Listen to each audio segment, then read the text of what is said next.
c'est souvent le cas. Et les paysans souvent ne voient pas la couleur de l'engrais. Et pourtant, il y a des grands commerçants qui se tapent des milliards par rapport à ça. Donc ça, c'est en fait un problème de gouvernance au niveau du pays. Et nous devons réfléchir comment améliorer cela. Je suis en train de...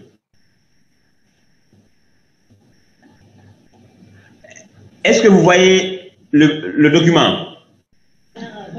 Oui, il faut l'ouvrir peut-être. Mais à l'heure actuelle, vous ne voyez pas? Non, non, on le voit en fichier non ouvert. Diakité? Il faut repartager. Oui, oui. J'avais fait le partage.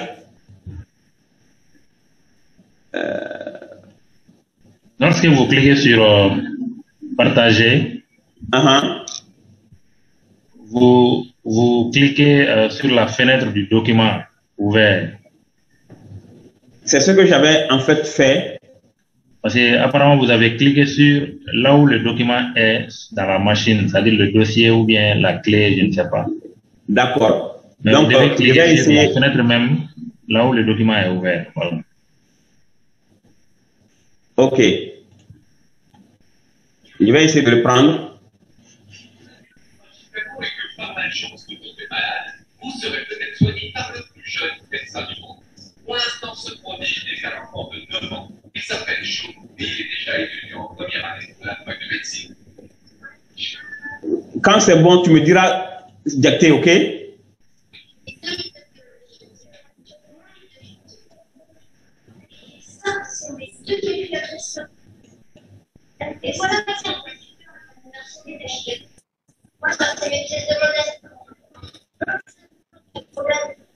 C'est bon. Je pense, hein, tout le monde voit le document. Oh oui, c'est bon.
Votre micro.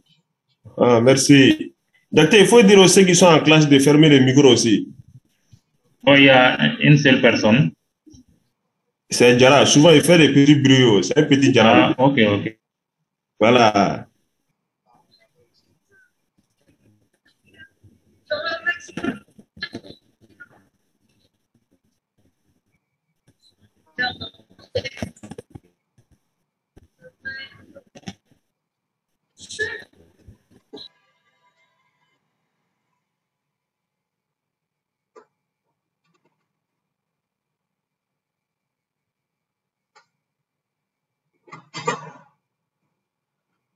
Mais professeur a son micro fermé là. Est-ce qu'il est en train de parler? On n'entend plus. Hein? Oui, on n'entend plus. Professeur, votre micro est fermé. Voilà, c'est bon maintenant.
Apparemment, le micro du prof a un problème.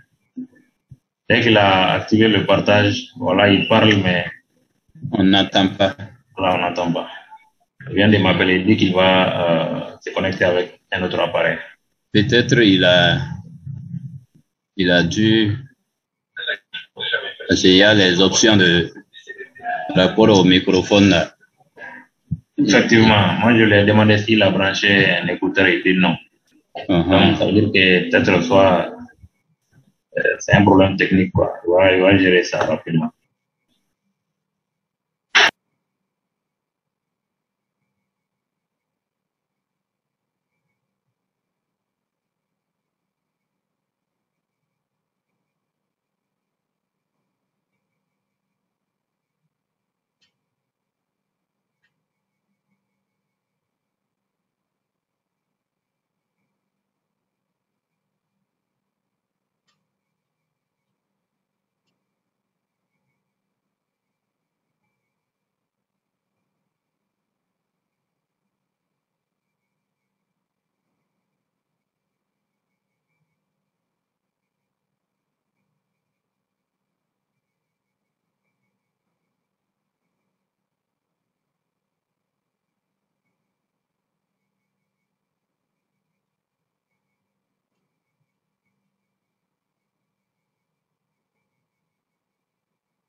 Vous m'entendez maintenant?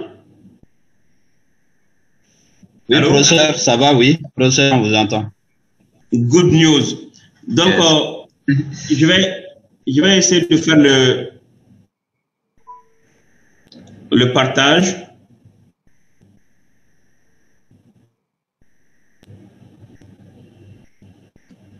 Jacques, tu peux me donner la main? Jacques?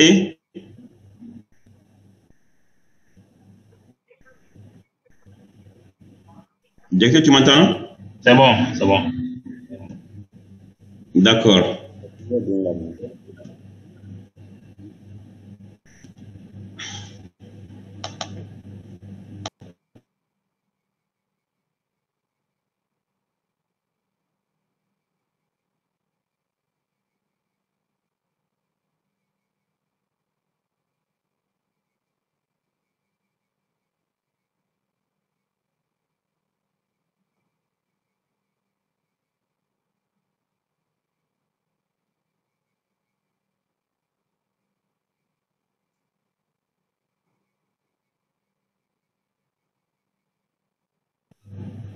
Allô? Allô?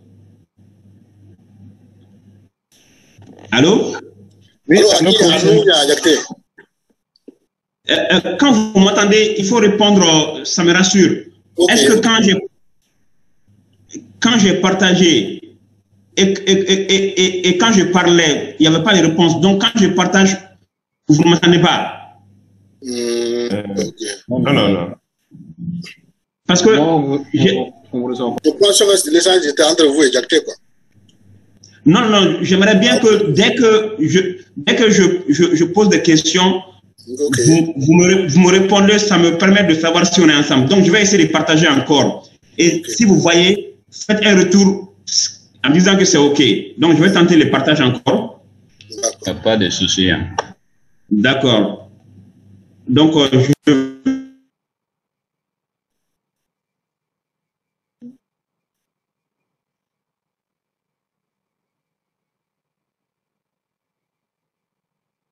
voilà, on a...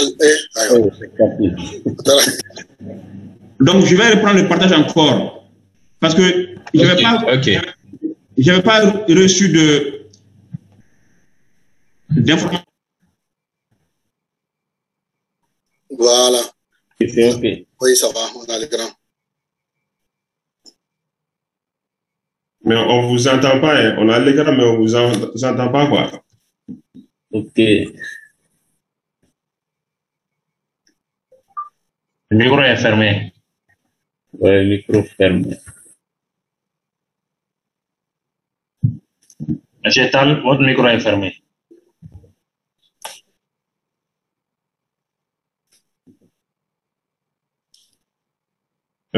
Professeur, il faut ouvrir les micros, quoi. Sinon, on a le partage, mais le micro n'est pas ouvert. Voilà, maintenant c'est ouvert, mais on ne vous entend pas. Jusqu'à présent, on n'entend rien. On voit le partage, le micro est ouvert, mais on ne vous entend pas. Vous m'entendez maintenant? Oui, on vous entend maintenant. Oui, maintenant il y a les sons, mais l'écran est pas bien. Mais le partage n'est pas fait. Voilà. Donc, je crois que le problème que j'ai, quand je partage, l'écran, le micro se coupe. OK. Donc, on va essayer de se débrouiller autrement.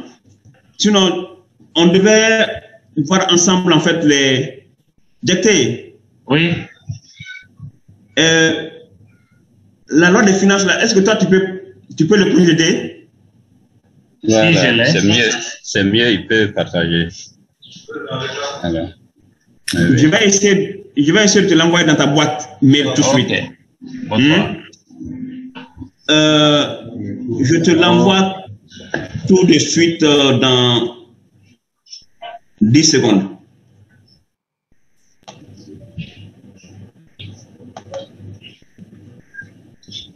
C'est un document assez lourd. Je vais voir si ça peut marcher. Donc, je viens de faire réponse à ton mail. Donc, je vais essayer d'attacher.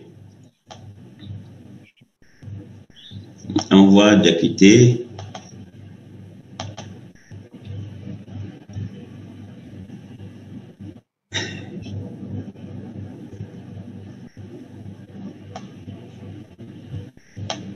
Il y a un problème. Hein? Il me semble que le fichier là est trop lourd. Ouais. En fait, c'est un fichier extrêmement lourd. Donc, Yahoo ne peut pas directement le prendre en charge. Yahoo ne peut pas directement le prendre en charge.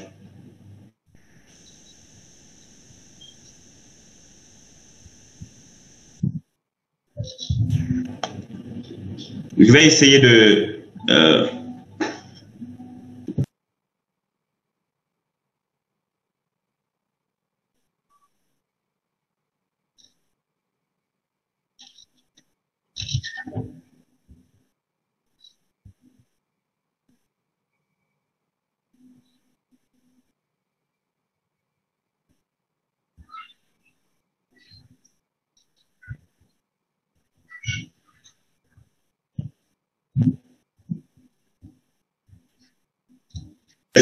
Excusez-moi, hein, je suis en train...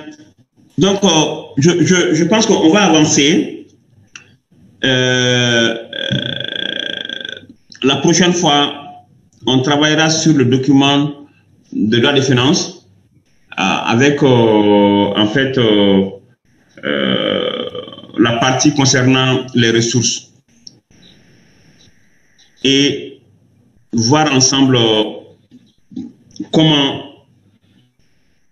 le gouvernement mobilise ses ressources et en cas de déficit, comment le gouvernement fait pour combler le déficit. Et nous allons voir le cas particulier du Mali et à travers les services qui s'occupent de ça, notamment le Trésor, la dette publique dont j'ai parlé avec vous et à travers le ministère des Finances. Le Trésor et la dette publique sont en fait des services du ministère des Finances et qui est le département qui s'occupe de la mobilisation des ressources pour le compte de l'État. Donc, on va continuer le cours. Je vais essayer d'ouvrir maintenant le cours de mobilisation et voir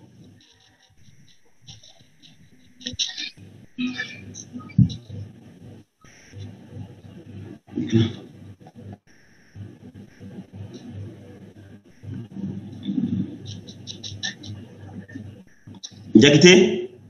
Oui.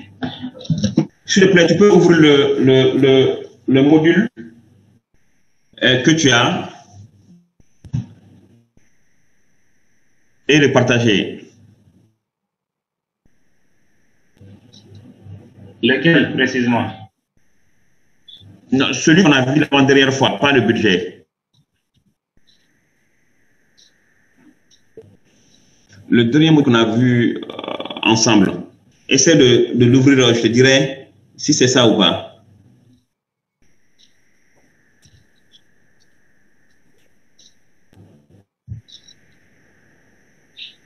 Tu reprends le partage, je te laisse le soin de gérer ça.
C'est pas ça. Oui, c'est bon.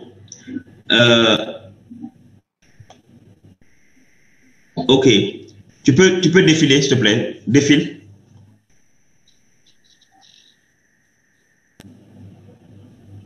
Défile. Défile. Défile. Ok. D'accord. Nous allons voir les différents aspects du plan. C'était en fait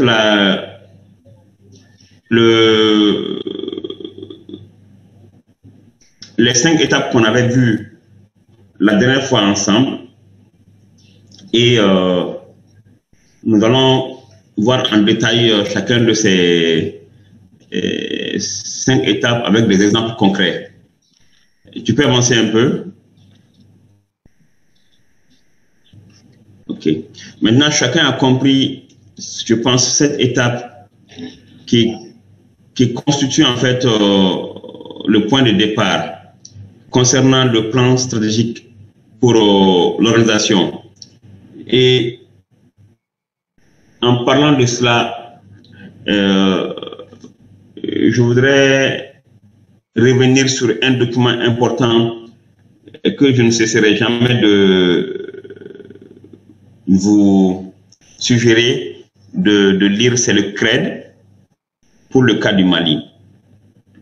En fait, le nom du CRED même, est-ce que quelqu'un peut me dire ce que signifie CRED, s'il vous plaît? Cadre de relance économique pour le développement durable. Bon, cadre de relance stratégique de relance économique pour le développement durable. Ouais, merci. Il y avait le mot stratégique qui avait été omis par le premier intervenant.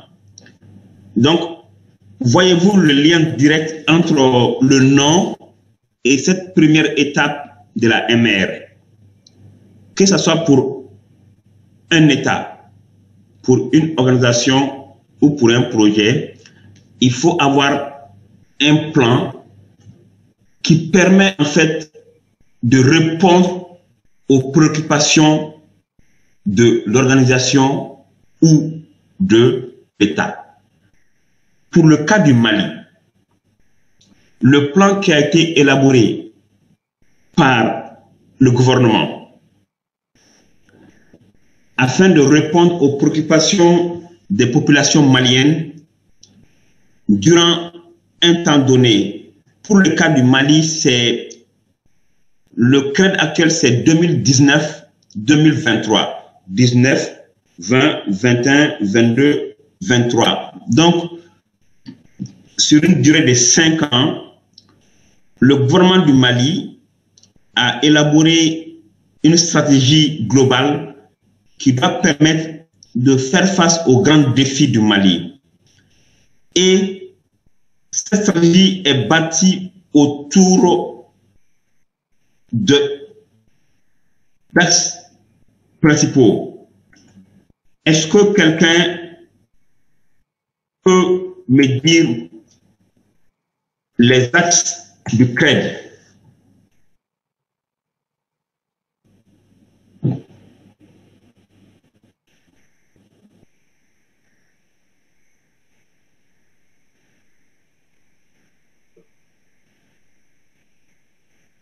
Les 5 axes du CRED. Étant malien,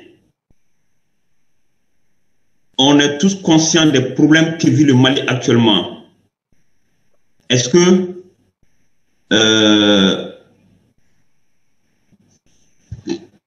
vous avez souvenance, on l'a évoqué, est-ce que vous avez souvenance des 5 axes du CRED? Je vais essayer de vous les donner rapidement et j'aimerais bien que vous gardiez en tête ces axes parce que c'est en fait un document qui guide l'ensemble des politiques du Mali. Et j'ai le CRED qui est ouvert ici.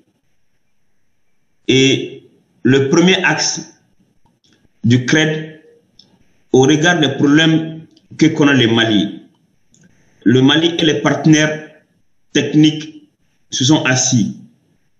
Et ce CRED a été élaboré, comme je l'ai dit, pour la période 2019-2023. Donc, ça colle au contexte actuel. Et le premier axe qui a été développé, il s'agit de la consolidation de la démocratie et l'amélioration de la gouvernance. Axe 1, consolidation de la démocratie et l'amélioration de la gouvernance. Parce que le Mali, vu des périodes de coups d'État, et la participation citoyenne n'est pas très satisfaisante.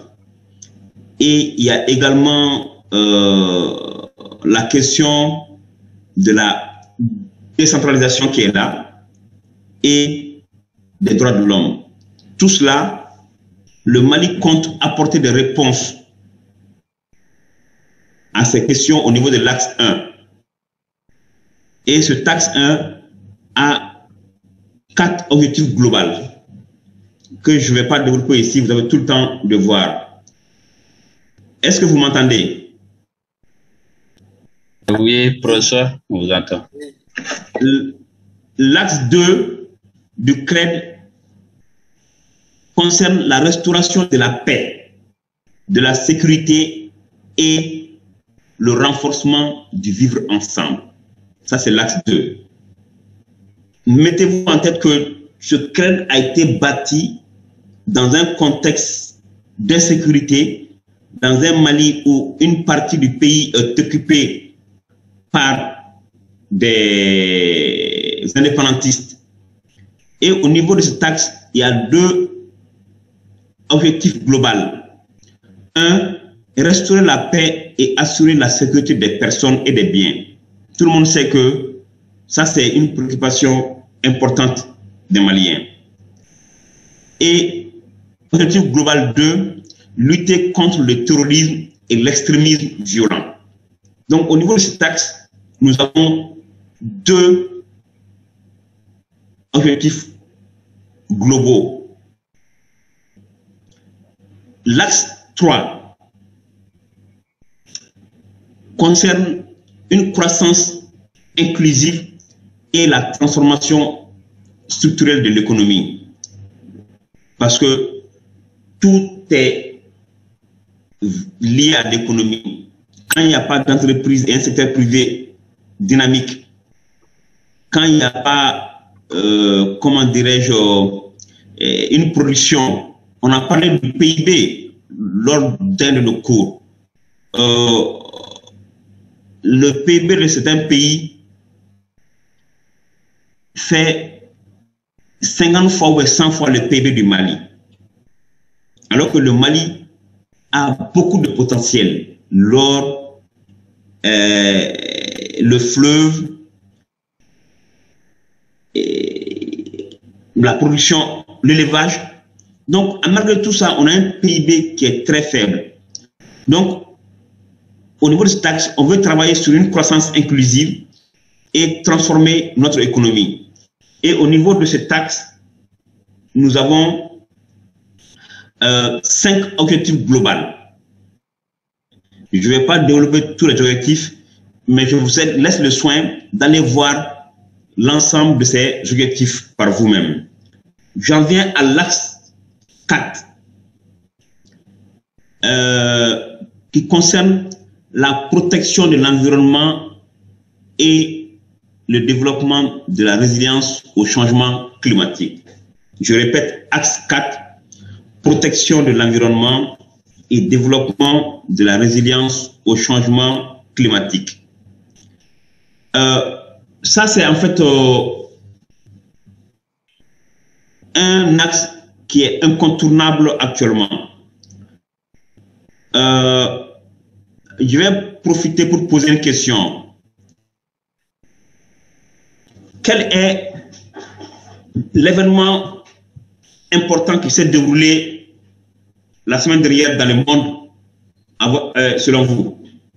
L'événement le plus... Merci. C'est la COP26.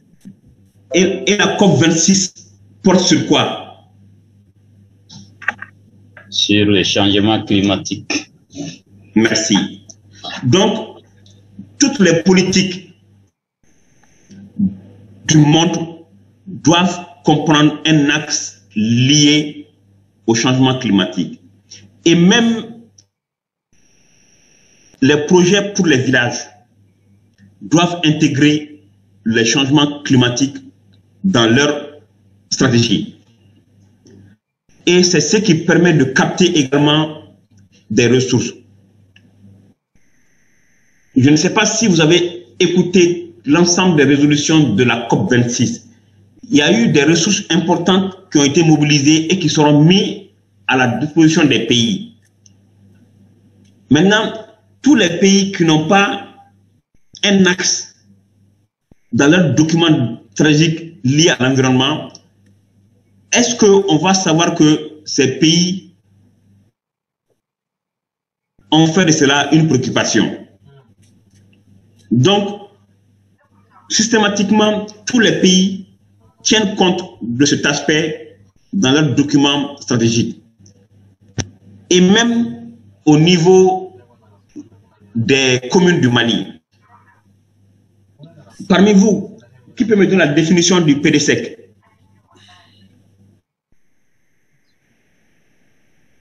Le PDSEC. Est-ce que vous m'entendez? Oui.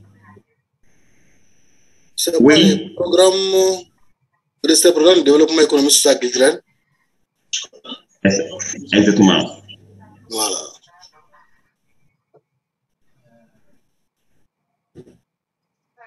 Merci.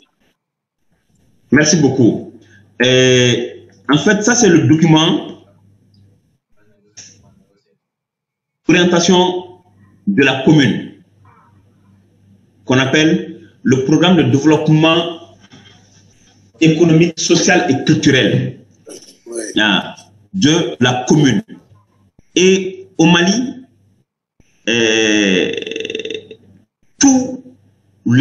toutes les communes doivent élaborer un PDSEC.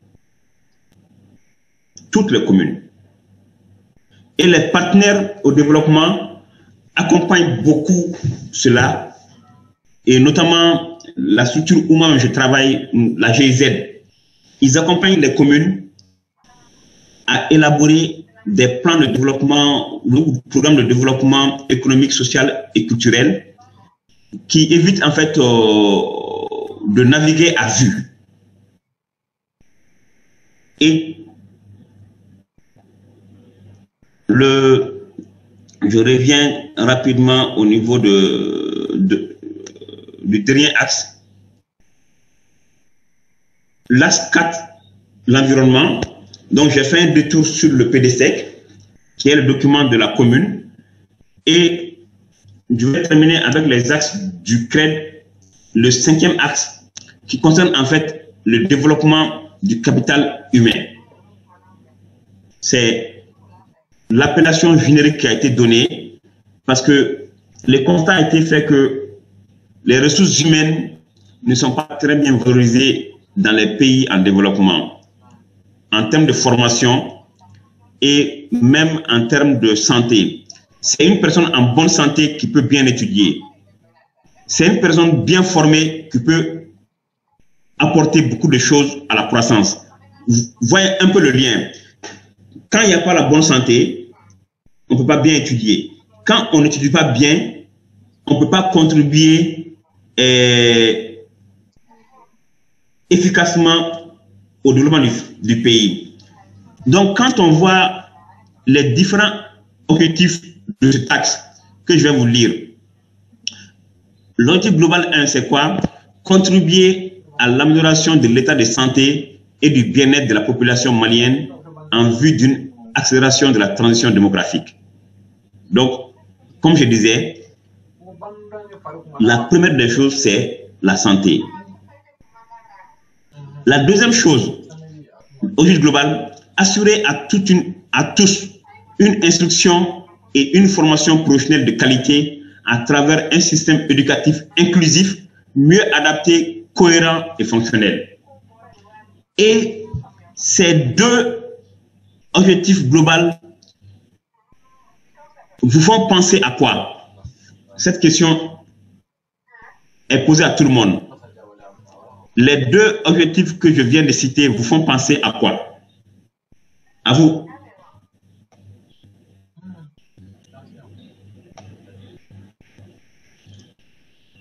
Vous m'entendez?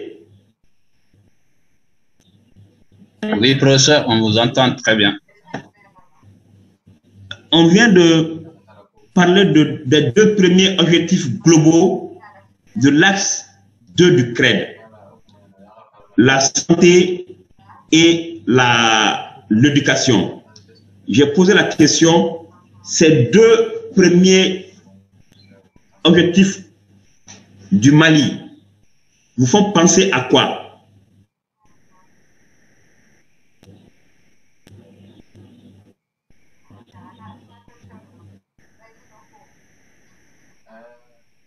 Et je n'entends aucune réponse, je vais vous le dire. Cela me fait penser à moi aux ODD. Et on a vu ensemble les ODD. On a vu, oui, on est ensemble. Oui, on a vu. C'est ça. Est-ce que quelqu'un a souvenance des ODD?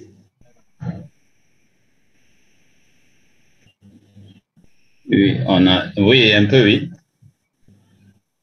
Les trois premiers ODD, quelqu'un peut me les citer? Je vais donner un. Vas-y. La lutte contre la pauvreté. Hein? Et aussi le deuxième. Alors. Le deuxième. Éliminer la faim. La faim, voilà, éliminer la faim. La faim, c'est ça. 3. Et le troisième, c'est la santé. La santé. La santé, oui. Merci. Donc, oui.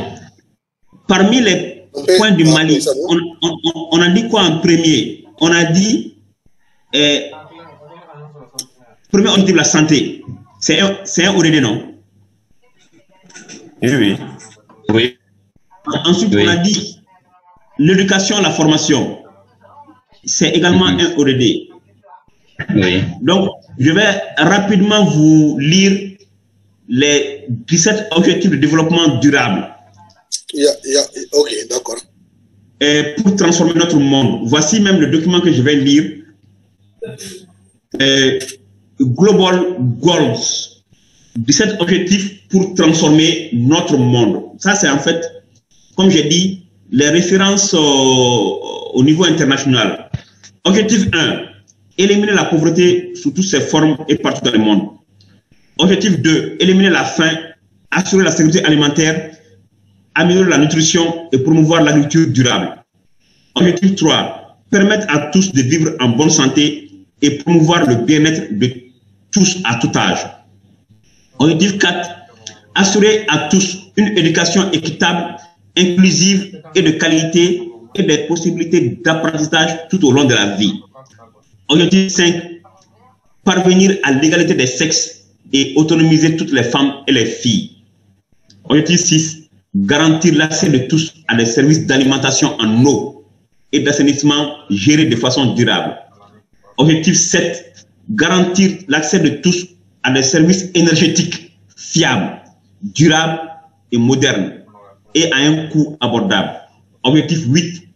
Promouvoir une croissance économique soutenue, partagée et durable. le plein emploi productif et un travail décent pour tous. Objectif 9, bâtir une infrastructure résiliente, promouvoir une industrialisation durable. Ainsi de suite. Je m'arrête là. Donc, je vais rapidement...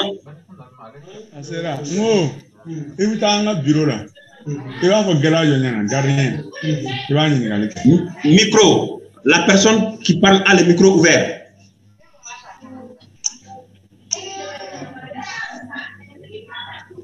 Diakité, tu peux couper les micros des gens, non? Docteur Guino, votre micro. Voilà, il a fermé.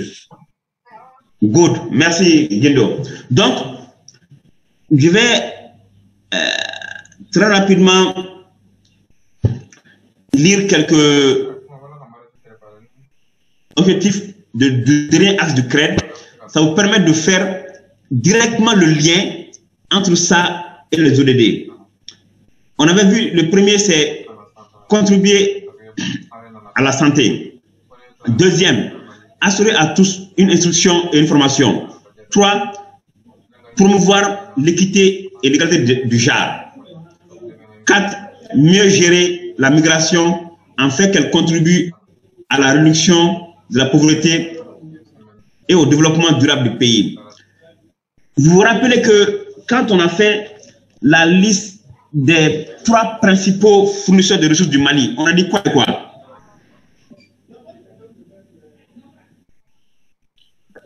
On a dit l'État d'abord. On a dit l'État d'abord. Oui. Ensuite, les partenaires techniques et les financiers. partenaires techniques. Oui. On a mis même en avant, Il y avait la diaspora. merci. La diaspora avant les partenaires, quoi. Merci. Il y a le gouvernement. Exactement. Il y a la diaspora. Oui. Et privé. Diaspora et privé, merci. Diaspora et privé, et puis les partenaires techniques et financiers. Exactement. Et au niveau de l'axe 5 du CRED, il y a un objectif qui est clairement ici. Il dit mieux gérer la migration afin qu'elle contribue à la réduction de la pauvreté et au développement durable du pays. Donc, c'est un clin d'œil en fait à ce diaspora qui est capable d'apporter beaucoup de choses au niveau de nos communautés. Donc, en 5, c'est mieux encadrer l'urbanisation pour en faire un facteur de moteur de croissance. Vous savez tous que actuellement, la ville de Bamako s'agrandit de manière galopante et anarchique. Donc, dans la vision du Mali, on veut mieux contrôler l'urbanisation pour que les gens vivent dans les meilleures conditions. Et enfin, en objectif 6, promouvoir la protection sociale pour prévenir la vulnérabilité et l'exclusion sociale. Ça, c'est en fait tout ce qui est fait comme AMO, INPS et Djigissemeirini et les subventions que l'État accorde même actuellement au niveau du riz et autres là. Ça, c'est en fait prévenir la vulnérabilité et l'exclusion sociale. Donc, voici en fait très rapidement rappeler les 5 axes du CRED que vous devez garder en mémoire. Donc, on revient rapidement à notre étape. Développer un plan stratégique pour votre organisation. Donc, vous comprenez que si vous voulez mobiliser des ressources, il faut que votre plan puisse être attractif. Que ce soit pour une commune, que ce soit pour une ONG, que ce soit pour un État, il faut que le plan soit attractif et que ça puisse répondre aux agendas des fournisseurs de ressources. Diakité, tu peux avancer en 2. Diakité, ok. Donc, après ça, il y a réviser la situation actuelle des ressources et identifier les lacunes. Ça, c'est juste essayer d'évaluer quelle est la situation actuelle, de quoi je dispose. Et maintenant, par rapport à mon plan stratégique, qu'est-ce qui me manque? Est-ce que ces ressources-là que j'ai peuvent me permettre de réaliser le plan stratégique durant toute l'année? Pour le cas du Mali, c'est sur 5 ans. Et finalement, faire le point de ce qui me manque. Ça, c'est l'étape 2. Tu as eu une ambition très grande. Maintenant, qu'est-ce que j'ai et par rapport à ce que je voudrais faire. Et si j'ai le point de ce que j'ai, je peux directement en déduire ce qui me manque. Donc cette étape, c'est pour, au regard du plan stratégique, voici ce que je dispose. Et dans beaucoup de cas, pour les projets, les acteurs même ou bénéficiaires doivent faire des contributions. Et même si tu veux répondre à des, comment dirais-je, appels à projets, il y a souvent des conditions qui sont prévues pour que les bénéficiaires doivent contribuer eux-mêmes à une partie du financement. Et étape suivante, Diakité. Professeur. Oui. J'ai une question. Je vous en prie. Allez-y. Par rapport au CRED. Allez-y, je vous en prie. Le programme a été tracé. Oui. Parce que c'est un programme de 5 ans. Oui. Et nous sommes déjà en 2021. Oui. C'est à mi-parcours. Nous sommes au milieu même maintenant. Est-ce que oui. Dans la mise en œuvre, est-ce qu'il y a eu un avancement? Merci pour cette très bonne question. Je vais, pour répondre à cette question, je vais chercher un document que je vais essayer d'ouvrir rapidement. Le document s'appelle Rapport 2020 de la revue CRED. Je suis en train de le chercher. Revue CRED 2020, je suis dedans. Et voici le rapport. Je vais essayer de voir si j'ai toujours la voix en ouvrant. Diakité, passe-moi la main, s'il te plaît. Passe-moi la main pour partager. J'ai la main, Diakité.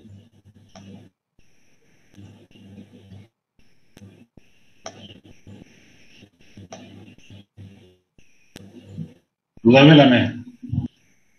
Merci beaucoup.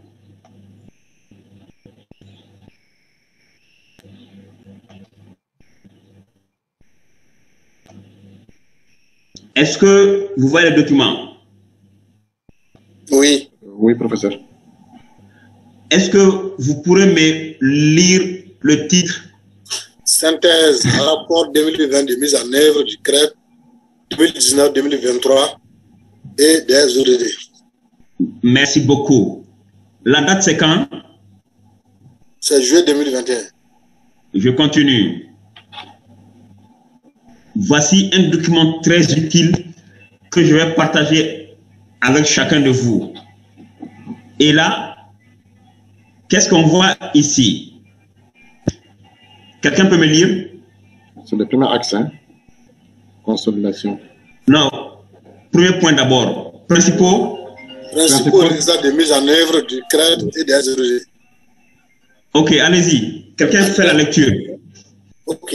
À l'instar de 2019, l'année 2020 a été caractérisée par la persistance et la dégradation de la situation sécuritaire, les crises sociales, institutionnelles et politiques et leurs répercussions sur la vie économique et sociale et le bien-être de la population. Par conséquent, La réalisation de nombreuses activités et l'atteinte des objectifs et résultats du CRED et des ODD ont été affectés, entraînant ainsi des contre-performances dans la mise en œuvre au niveau de certains axes et secteurs d'intervention. Merci. Continuez. Maintenant, vous comprenez qu'on est en train de faire le point de comment est-ce que les choses ont évolué axe par axe. Oui. Continue la lecture. Au niveau de l'axe stratégique 1, consolidation de la démocratie et l'amélioration de la gouvernance. Cet axe vise à réformer les institutions politiques, adopter des meilleures pratiques démocratiques et améliorer la gouvernance politique, administrative, économique, sociale et sécuritaire. En 2020, il ressort que des efforts importants restent encore à faire en dépit des mesures fortes prises par l'État et ses partenaires en matière de gouvernance et de démocratie. Dans le cadre de la consolidation de la démocratie malienne, les mesures de réforme institutionnelle et de renforcement de la démocratie ont porté sur le début de la mise en œuvre des 4 grandes résolutions issues du dialogue national inclusif DENI. Tenu en décembre 2019, notamment l'obligation des élections législatives, les préparatifs de l'organisation du référendum constitutionnel, la tenue du comité de suivi de l'accord sur l'établissement et de la sécurité, les retours de l'administration et les modalités de la relecture de l'accord pour la paix et la réconciliation au Mali issu du processus d'adhésion. C'est bon. Maintenant, on va s'arrêter là pour l'axe 1. On va continuer pour l'axe 2. Quelqu'un d'autre peut prendre le relais. J'arrive à l'axe 2. Quelqu'un peut commencer la lecture ici. Quelqu'un d'autre. Axe 2, stratégie. Axe stratégique 2. Restauration de la paix, la sécurité et renforcement du vivre ensemble. La restauration de la paix et de la sécurité et le renforcement du vivre ensemble constitue l'axe de stabilisation du Mali dans le contexte de la crise multidimensionnelle. Le professeur peut zoomer un peu, il peut zoomer un peu quoi, ou bien? Professeur? Ok. Merci. Bon. Oui, merci. Elle vise à instaurer la paix, assurer la sécurité des personnes et de leurs biens à travers la mise en œuvre de l'accord pour la paix et la réconciliation au Mali, issu du processus d'Alger. La lutte contre le terrorisme et l'extrémisme violent.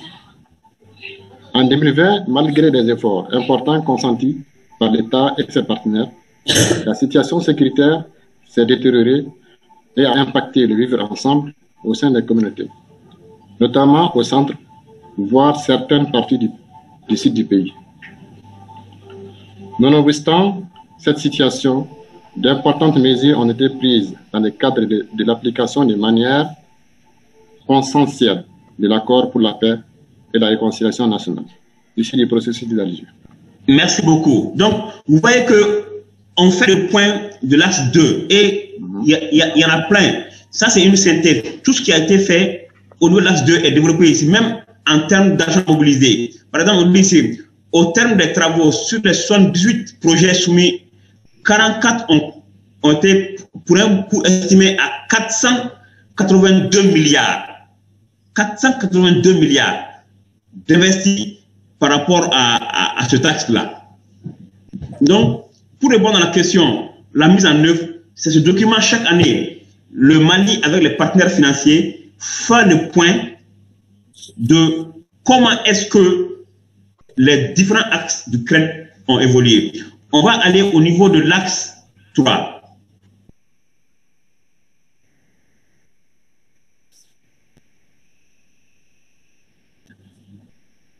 Est-ce que quelqu'un peut nous lire un peu ici?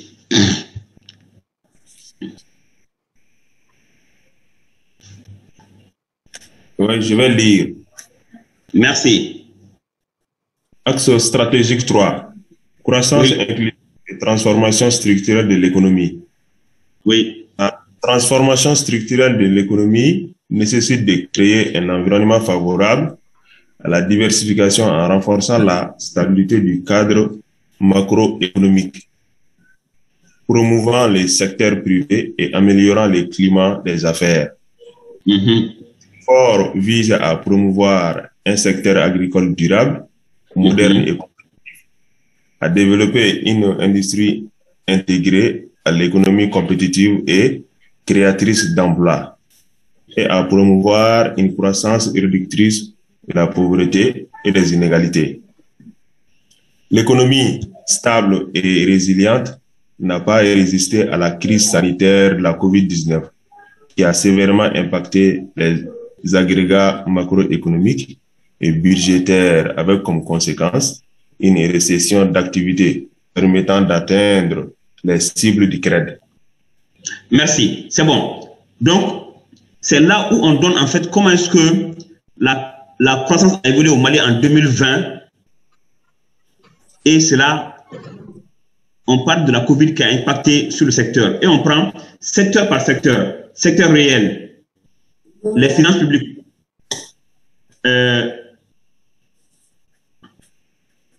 et on parle de la dette ici, que moi-même j'ai souligné dans mes analyses. On dit ici, la dette, le service de la dette intérieure au 31 décembre 2020 s'élève à 341 milliards contre 213 milliards de CFA en 2019, soit une hausse de 60%. Vous voyez cela? Ça veut dire que l'État est de plus en plus endetté. Je continue. Et on dit ici, il comprend 251 milliards en principal et 90 milliards en intérêt. Au 31 décembre, il n'existe aucun arrêt au titre de service de la dette intérieure. Donc la balance commerciale aussi évoquée, la monnaie, le secteur privé, et il y a également l'analyse de la pauvreté, les inégalités,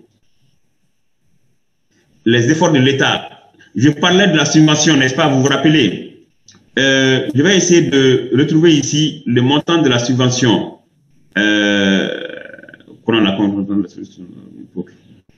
Bon, le montant n'est pas mentionné ici, mais on va peut-être retrouver. Bilan céréalier, produit, donc pêche, industrie. Donc, ici, on fait le point de tout ce qui a été fait au niveau économique pour que le Mali puisse transformer son économie de 2019 à 2023.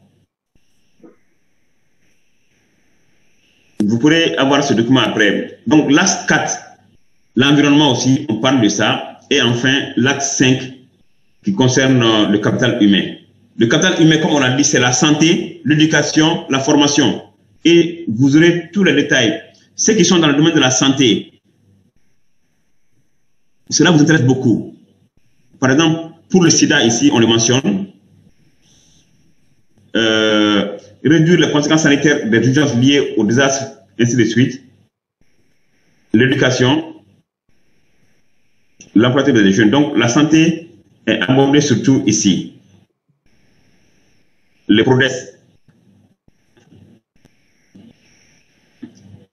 Le lutte pour les risques de la mortalité liée au paludisme chez les enfants de moins de 5 ans du PRODES et la position du MILD pour les femmes enceintes au cours de la CPN n'ont pas été atteints. La proportion des décès attribuables au paludisme est passée de 58% en 2019 à 73% en 2020. Donc, ça c'est déjà un élément important. Je vais relire ça pour que vous compreniez. La proportion des décès attribuables au paludisme est passée de 58% en 2019 à 73% en 2020. Comment vous comprenez cette phrase-là?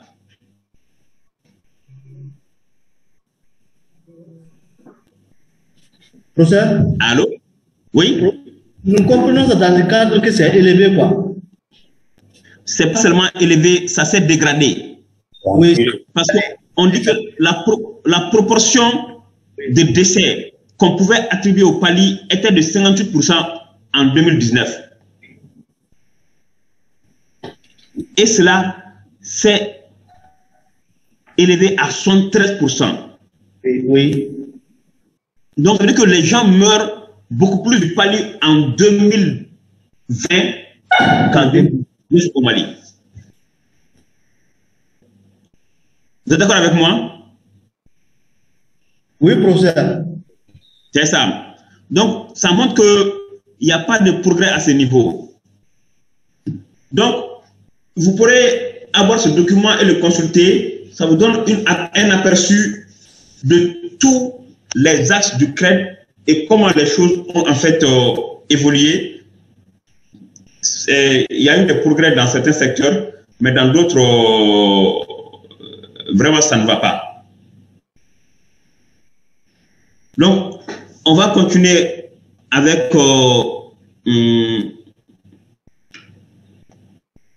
Sylvie, tu peux reprendre la main et partager le document concernant les étapes de la MR qu'on va développer avec chaque fois des exemples. D'acter plutôt. Ouais, d'acter et Sylvie, c'est la même chose. D'acter. D'acter, on est ensemble? Tu as repris la main? Pas les mosquées aujourd'hui. Oui. Non, non. Ceux qui veulent aller prier, ils se lèvent automatiquement pour aller prier. Hein. Il n'y a aucun problème par rapport à ça. Ou bien vous voulez qu'on prenne une pause de 15 minutes, de 10 minutes. Pour ne pas louper ce qui va se dire après, quoi. Donc, on prend une pause de 10 minutes pour la prière. Pour tout le monde, 10 minutes. Voilà, merci. Merci.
Diakité, quand les gens seront là, vous me faites signe directement. Bonsoir, professeur. L'heure est arrivée. Vous avez dit qu'on prend 10 minutes de pause prièrement. Donc on peut reprendre. Ok, merci. D'accord. Donc, on va aborder l'étape 3, identifier et examiner les différents mécanismes de mobilisation des ressources. Identifier et examiner les différents mécanismes de mobilisation des ressources. Et je crois que dans la définition de la MR, vous devez tous savoir ce qu'on veut dire par mécanisme. Donc, au niveau de cette étape, il s'agira pour l'organisation de passer en revue les différents mécanismes qui existent, qui sont utilisés ou qui ne sont pas actuellement utilisés, mais qui pourront être adaptés au contexte. Parce qu'il ne faut jamais se limiter dans la recherche des ressources. Il y a des ressources, des mécanismes qui interviennent localement. Il y a des mécanismes aussi qu'on peut activer au niveau sous-régional. Et il y a des mécanismes qui sont au niveau international. Donc, il faut voir les micros, s'il vous plaît, ceux qui ont les micros ouverts. Vérifiez vos micros, s'il vous plaît. Donc, vous devez passer par l'étape graduelle, localement, au niveau sous-régional et aussi au niveau international. Quand on prend localement, au niveau des mécanismes, quel que soit ton domaine d'intervention ou ton projet ou ton plan stratégique, il y a déjà des ressources qui existent et que tu utilises déjà. Prenons l'exemple, toujours par exemple, du CRED. L'État mobilise des ressources via ses services d'assiette, la douane, les impôts. Et ensuite, il y a également les partenaires qui accompagnent. Et comme on l'a dit, l'État aussi peut emprunter de l'argent au travers des obligations. C'est un mécanisme. Mais il y a également de nouveaux mécanismes qui existent. Et je vais vous parler d'un mécanisme, je ne sais pas si certains ont déjà entendu parler de ça. Si oui, ils en ont entendu parler, ils peuvent me le dire. Sinon, on va essayer d'expliquer ça un peu. Est-ce que certains d'entre vous ont déjà entendu parler du partenariat public-privé, les PPP, partenariat public-privé? Oui, on a entendu parler. Est-ce que vous saviez un peu de quoi il s'agit? Le partenariat public-privé. Bon, peut-être d'une façon trop profonde, non, mais déjà, peut-être je vais prendre un petit exemple. Bien sûr, je vous en prie. Nous sommes au niveau du privé et je sais que dans l'installation actuellement des cabinets et cliniques privées, nous avons ce qu'on appelle des cadres de concertation. Un cadre qui est délivré généralement par le CCRF. Et dans ce cadre-là, ce cadre relate un tout petit peu, hein, il n'y a pas trop de détails dedans, hein. C'est pour un peu la collaboration entre le privé et le public.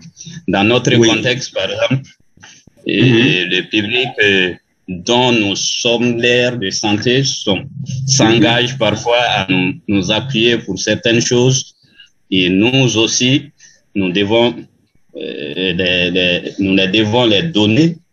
Normalement, ils doivent nous inviter pour les formations, tout cela, quoi. Donc, tout ça, ça entre dans le cadre du partenariat public-privé. Dans notre contexte, je suis en train d'expliquer un peu dans notre contexte. Merci beaucoup, c'est très gentil pour ce partage.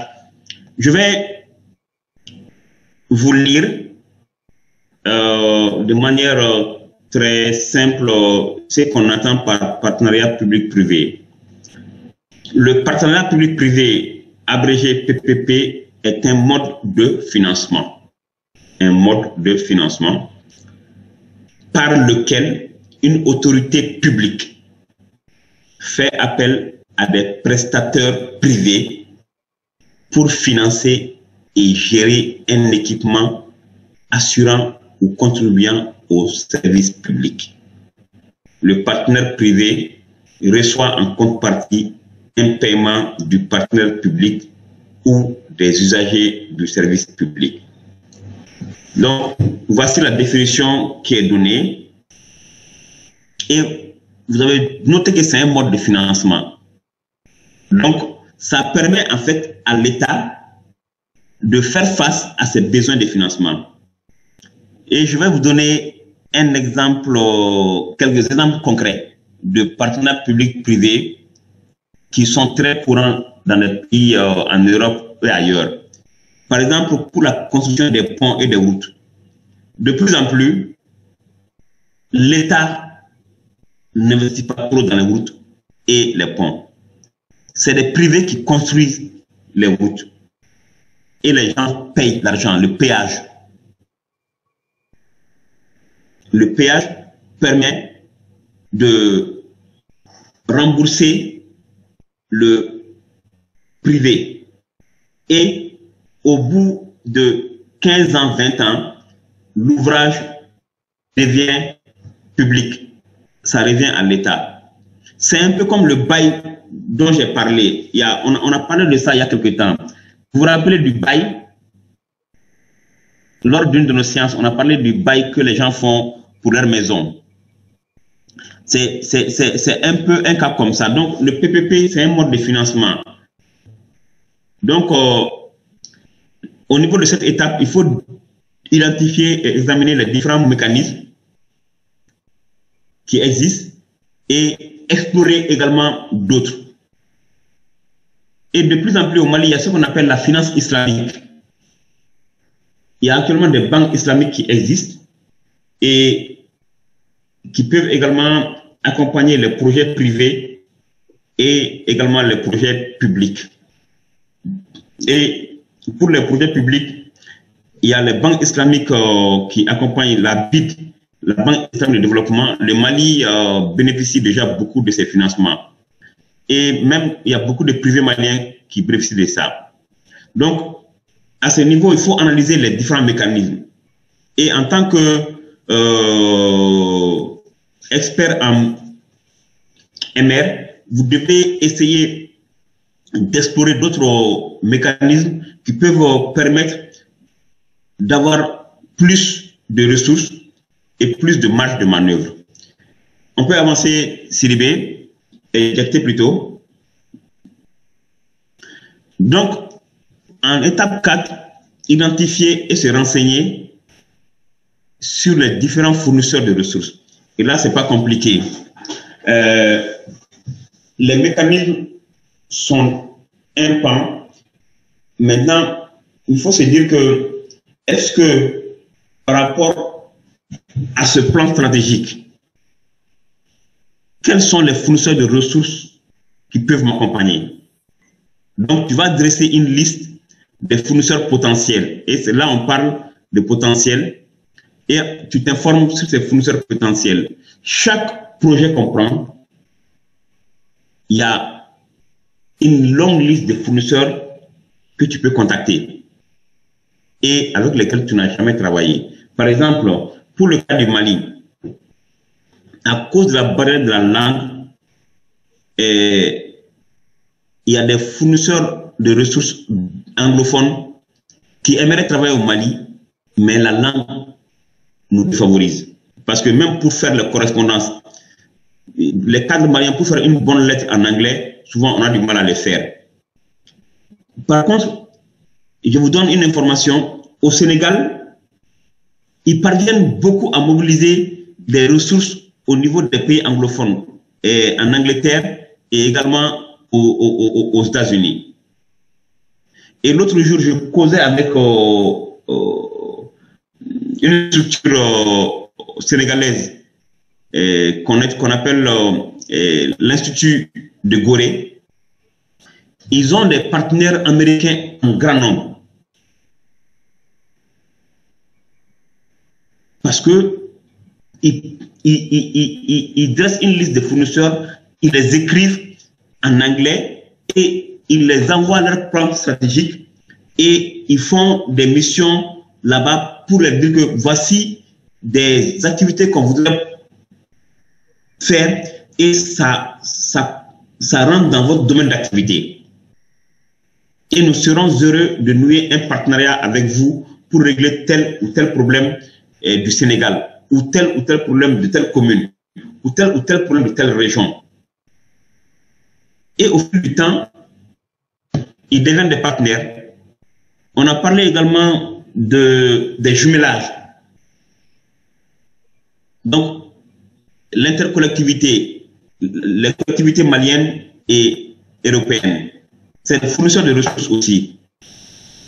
Donc, il faut faire preuve ici d'initiative et d'inventivité. Initiative et inventivité, et même lancer des recherches. Avec actuellement les nouvelles technologies, ce n'est pas du tout compliqué d'avoir le contact d'un fournisseur de ressources, de lui écrire. Et généralement, ces structures sont des structures très sérieuses. Si vous les écrivez, ils vous répondent automatiquement. Je suis désolé de le dire, ce n'est pas comme les structures maliennes. Souvent, vous les écrivez, si tu ne suis pas, il n'y a rien. Mais eux, quand vous les écrivez, ils vous répondent automatiquement, soit par une réponse positive, soit pour dire que le Mali ne rentre pas dans notre zone de coopération. Nous vous remercions pour la prise de contact, mais nous sommes au regret de vous informer que le Mali ne figure pas sur la liste des pays qu'on peut accompagner. Donc, il faut faire ce travail de recherche. Au suivant, Diakité.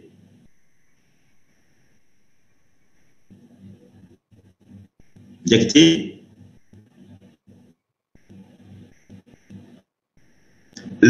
Et enfin, la dernière étape, une fois que tu as fait identifier les fournisseurs, tu as commencé les démarches, il s'agit maintenant, au regard du plan stratégique, de préparer et créer un plan de mobilisation des ressources. Et là, je pense que on a fait l'ébauche d'un plan la dernière fois et nous allons essayer de voir quelques cas, Inch'Allah, la séance prochaine. Mais pour cette séance, j'aimerais bien que vous gardiez en tête les étapes très claires. Le document CRED et ses liens avec les ORD qu'on a vus. Et nous allons essayer de transmettre le document du budget à Diakité pour qu'on puisse projeter et voir ensemble les ressources et comment est-ce que le déficit budgétaire est comblé par l'État. C'est un peu un lien avec l'État 5 parce que quand le gouvernement fait le point de ses ressources, il y a un gap qui est là. Comment le gouvernement fait pour combler cela? Donc nous allons voir ça à travers le budget de l'État. Et d'ici la prochaine séance, on va partager le document concernant la revue du CRED. Jackie, tu fais le point des documents qu'on doit partager et tu me rappelles demain, je vais te les envoyer par mail. Mais je vais prendre sur une clé la note de finances pour que tu puisses le partager la prochaine fois et qu'on puisse travailler sans que la voix ne soit coupée. Donc, on va se donner 2 minutes pour échanger sur des questions, sur les ODD, sur les CRED, sur les étapes et également sur le rapport de la revue CRED qu'on a vu. Maintenant, pour la loi des finances, la prochaine séance, on verra ça et Jackie va les partager avec nous. Est-ce qu'il y a des questions?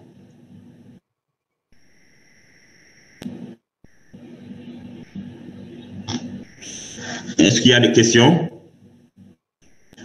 Donc, merci à vous tous. On va... Oui.